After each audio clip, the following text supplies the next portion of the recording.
Di informasi lainnya pemirsa, Pengadilan Negeri Kelas 1A Palembang sidangkan dua bersaudara terdakwa pelaku pembunuhan di Musirawas Utara.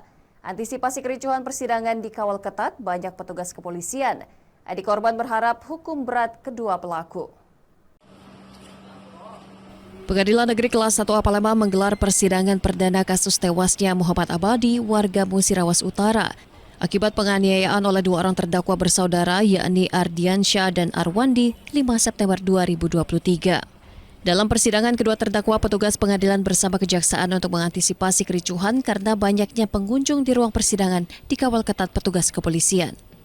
Usai persidangan perdana, kedua terdakwa Deki Iskandar, adik korban yang saat kejadian ikut mengalami penganiayaan oleh terdakwa, berharap para pelaku yang membunuh kakaknya agar dihukum seberat-beratnya.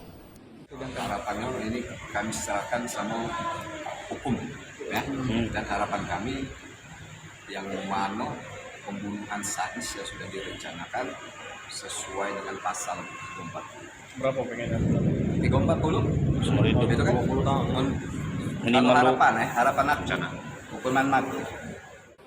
Selanjutnya persidangan kedua terdakwa dilanjutkan pekan depan dengan agenda mendengarkan saksi-saksi. Dari Palembang, Guntur Aijus melaporkan.